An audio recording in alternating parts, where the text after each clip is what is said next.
What's up, Flaggerfell sports fans? I'm your host, Chris. I want to apologize real quick for the huge leave of absence I've been on, but I am back, and today I'm going to do a quick Week One analysis of the games from Week One for the NFL, and I'm going to drop my Week Two predictions real quick. So the Cowboys at the Buccaneers game. Buccaneers won by 2 points. I want to just say the Cowboys really impressed me in this game. The Buccaneers really.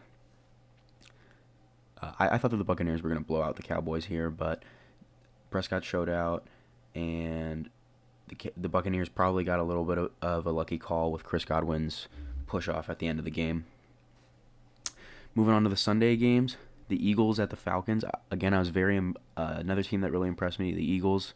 Somehow, the NFC East seems to be getting better, but the Eagles won 32-6 over Atlanta. I was not expecting that at all. I was thinking that Jalen Hurts was terrible before this week, and he still might not have the greatest numbers this season, but he really showed that he can be good. And I was shocked that the Falcons couldn't even put up points because they just added Kyle Pitts. They still have Calvin Ridley. They still have Matt Ryan, who's a good quarterback, but it just seems like the Falcons can never put it together. Next up, the Steelers at the Bills. This game shocked me as a Steelers fan. I'm super pumped about it, but the Steelers really did not play that well in my opinion. I feel like the Bills honestly kind of blew the game. That blocked punt was the difference maker as the Steelers won by 7 and the Steelers got a touchdown off that blocked punt. So that's not going to happen every week, but the Steelers really showed out and played a much better game than I thought they would. Their offense is still concerning to me, but their defense is amazing. On the Bills side, it is concerning to me that they couldn't put up any points, even though it is Pittsburgh's defense. Still, you would have expected a bigger game from Josh Allen. Next up, we have Vikings at Bengals. This game was another shocker. The Bengals, I expected the Bengals to be absolutely awful, which they probably will end up being, taking a lot of losses this season and be last, and I expect them to be last in the AFC North still, but they played better than I thought they would, and the Vikings seem to be putting on another disappointing campaign here. As I will say though, Dalvin Cook was definitely not down, and the refs definitely bailed out the Bengals in that one, and the Vikings probably would have won, but still the Vikings should not have even been near overtime with the Bengals. They're a much better talent-wise team than the Bengals. Next up, there's the 49ers at the Lions. The 49ers only won by 8 points, but they were up by huge margin, 38. It was 38-10, I believe, at one point, and the Lions got multiple late touchdowns and recovered an onside kick to bring it within 8. That game was not as close as the score. Next up, the Cardinals at the Titans. Another super impressive team in the Cardinals, and a very disappointing output from the Titans. The Titans, we know that their defense is not the best, but the Titans really are going to have to show out on offense much better than they did in this game, as Julio Jones didn't really seem to make that big of an impact, and they barely gave the ball to Derrick Henry, mainly because they had to keep throwing it because they were down by so much. But even when they were throwing it, it still didn't work out. Even down by 20 points, 25 points, they still couldn't really put together a big scoring drive in the throwing game. Let's see here. So the next game that we have is the Seahawks at the Colts. This game was one of the few games this week that pretty much went exactly as I expected. The Colts do not seem... their offense is a bit lackluster. Carson Wentz didn't play that bad this week, but I don't expect Carson Wentz to be very good. Carson Wentz was terrible last season, and I really am a lot more down on him than a lot of other people. I don't think that this new coach, I don't think that Frank Reich, having worked with him in Philadelphia, I don't think it matters. I think Carson Wentz is a bit of a lost cause at this point, especially with his foot injury that's going to keep nagging at him this year. And the Seahawks are always going to be good if they have Russell Wilson and Pete Carroll. No matter what, they're going to have good offense. They only gave up 16 points of defense, though. Again, the Colts' offense is a bit lackluster in my opinion. Next up, we have the Chargers at Washington. The Chargers put up a 4-point victory over Washington. This, again, was not that surprising of a game. Unfortunately, Ryan Fitzpatrick for Washington took a big hit and got injured. But Justin Herbert had a big day. Only one touchdown, but a lot of yards, 337. Uh, the Chargers actually were able to close out a close game, which they were not able to do at all last season. So definitely looking like brighter things are ahead for the Chargers as they step in. They have a lot of talent, so I don't expect them. I expect them to be very close to the playoffs, but not quite make it this season. Next up is the Jets at the Panthers, two teams that are probably going to with very low win totals on the season, but the Panthers are likely a bit better, and they did come out with the victory. Zach Wilson seemed okay in this one. Nothing like crazy impressive, but he was able to at least throw two touchdowns, and it is week one for a rookie quarterback. Moving on to another rookie quarterback, we have the Jaguars and the Texans. Shockingly, the Texans put up a pretty sizable victory over Jacksonville, 37-21. The Texans the Texans are not going to be good by any means. They could lose every game from here on out, but they're at least better than a lot of people projected them to be. I feel like people saying that they were going 0-17 were going a bit over exaggerating, only because I feel like it's just so hard to lose 17 straight games. But again, they are very low on talent. They don't have Deshaun Watson because of his cases, so we'll see how that materializes in the future. But the Texans will have a bad record. The Jaguars will have a bad record, but the Jaguars do have Trevor Lawrence, so their future is going to end up looking up, in my opinion, because Trevor Lawrence will come into his own. The Browns at the Chiefs, two teams that are looking to be very good this season. Of course, the Chiefs ended up pulling it off, 33-29. Big reason why was the Browns punter decided to run with the football instead of punting it away after he fumbled, which led to a subsequent Chiefs touchdown, and that was the end of the game, as the Browns couldn't really get a ton going on offense. In the second half, they scored 22 of their 29 in the first half, whereas the Chiefs do what the Chiefs do. They scored 23 in the second half, coming back from down 22-10 to win at home against Cleveland. The Dolphins at the Patriots. The Dolphins eked out a 1-point victory over the Patriots. They were able to hold the Patriots offense pretty well, though Mac Jones did have a good day. Very high completion percentage, about 75%. But at the end of the game, Damian Harris, the Patriots running back, they had a great drive going. They were down inside the red zone, getting ready to at least kick a go-ahead field goal with about 5 minutes left.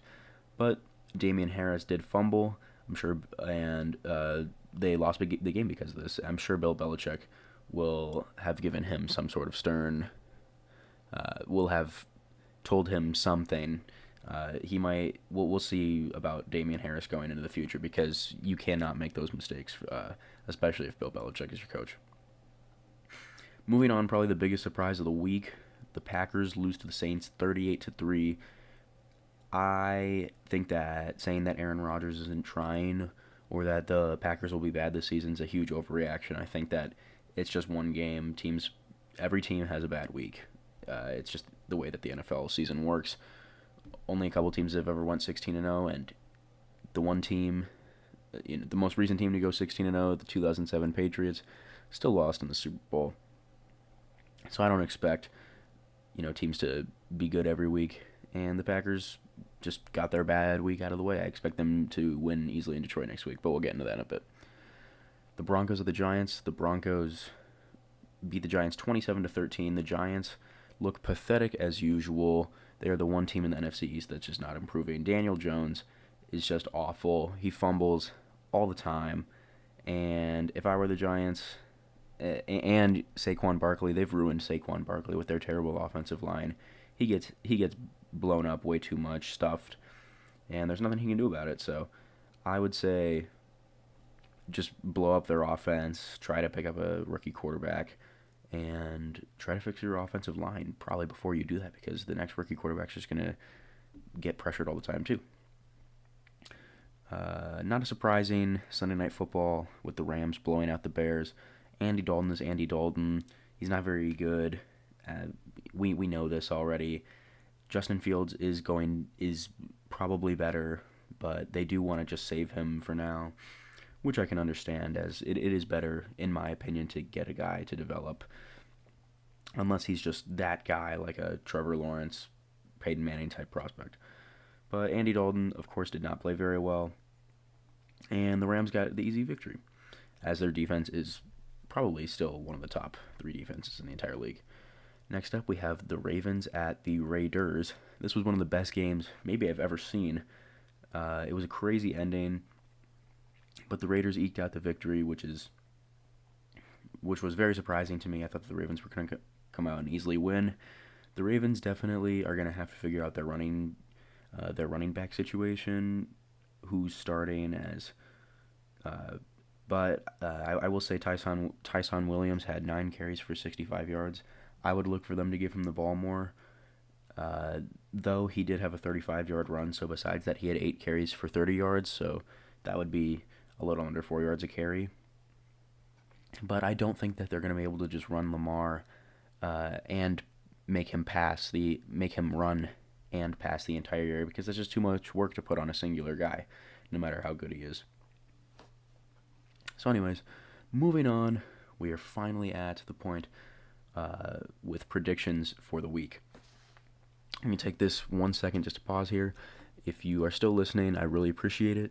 I just want to say, please check out the YouTube channel. It's the exact same name, Flag or Foul Sports. That's all I got to say about that. Even if you just click the view button, just click the button to give it a view. If you could like it, that would be awesome. If you subscribe to the channel, all that good stuff, awesome. Thank you so much, even if you're just listening on Spotify. So anyways, Thursday Night Football, which at the time that this is posted will be this morning, it will be this night. The Giants at Washington. I have Washington winning, even though the Giants have won every game with Daniel Jones starting against Washington.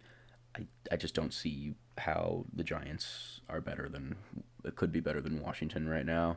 Washington just has a really good defense. The Giants have not a very good offense. That's all I got to say about them.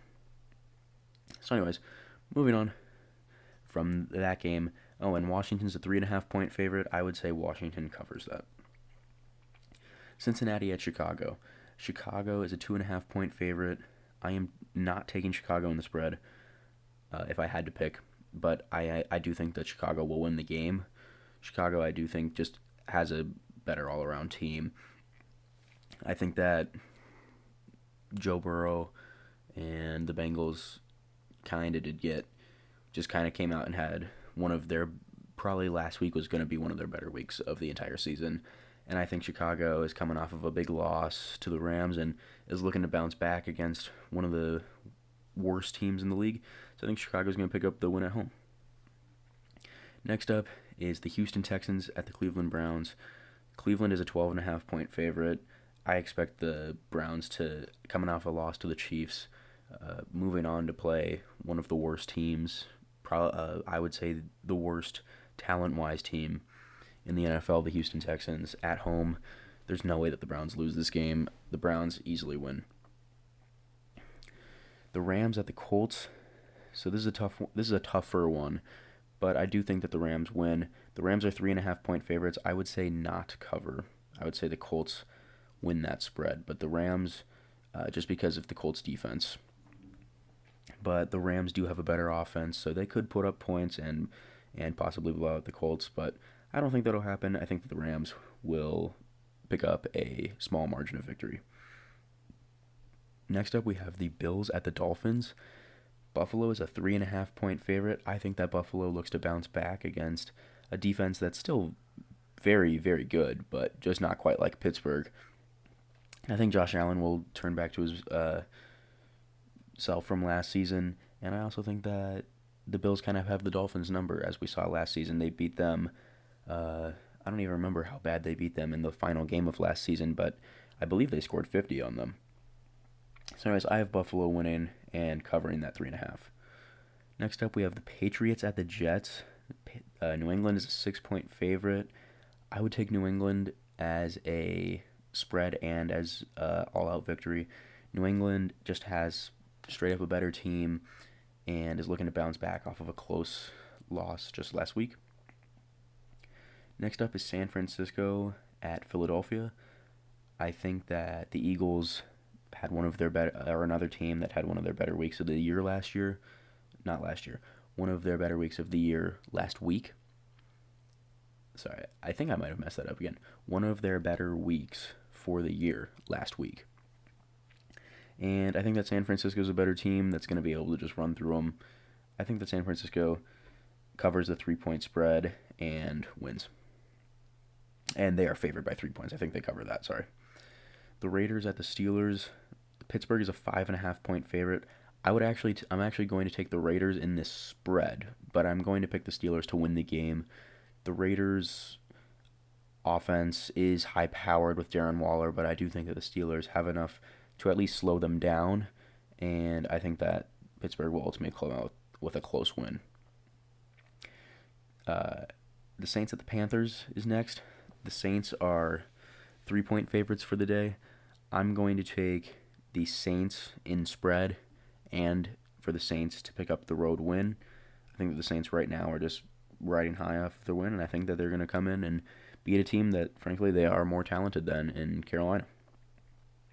And they also have the facilities on defense, on their defensive front with people like Cam Jordan, that they can slow down Christian McCaffrey enough to just make it easier to stop the Panthers' offense overall. Then next up we have the Broncos at the Jaguars. The Broncos are 6-point favorites in Jacksonville. I'm going to take Jacksonville to cover the spread there, but I do think Denver picks up the victory there, making the Broncos 2-0, the Jaguars 0-2. The Vikings at the Cardinals. I'm going to go with the Vikings. The Cardinals are 3.5-point favorites. I think the Cardinals are a much better team than the Vikings at this point.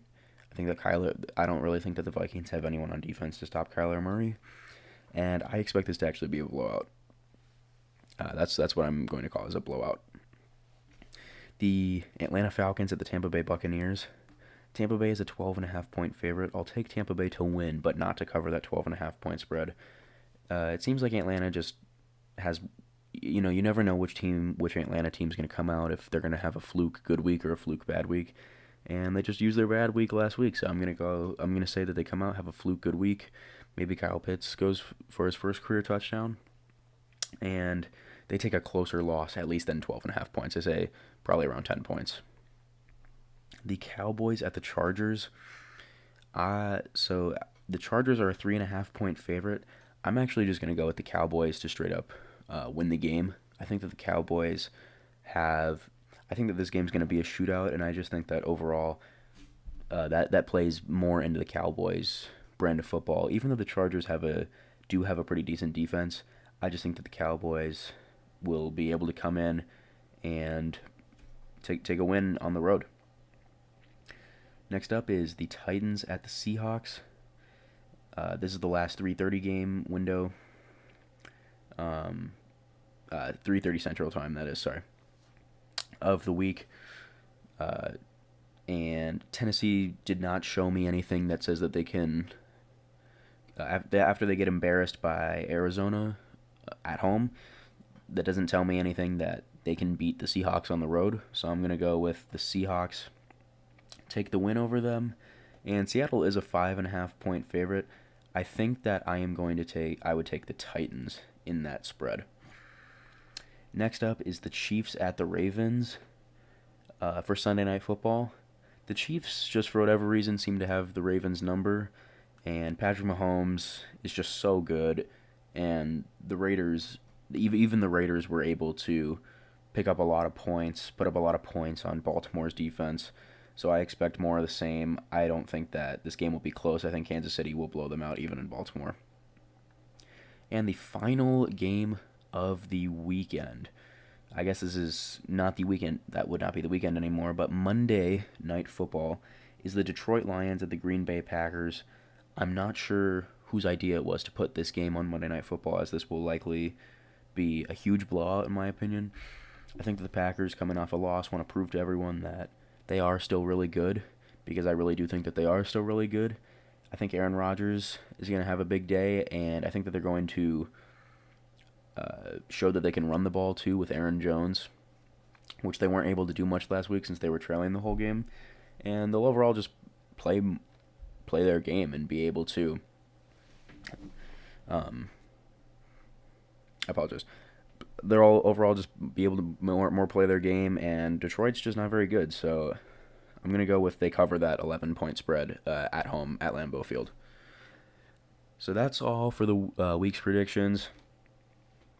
If you disagree with me really badly on any takes for any games this week, go comment on the YouTube channel, Flag or Foul Sports. Really appreciate, again, any view or any stream even on Spotify. And thank you very much. I'm out.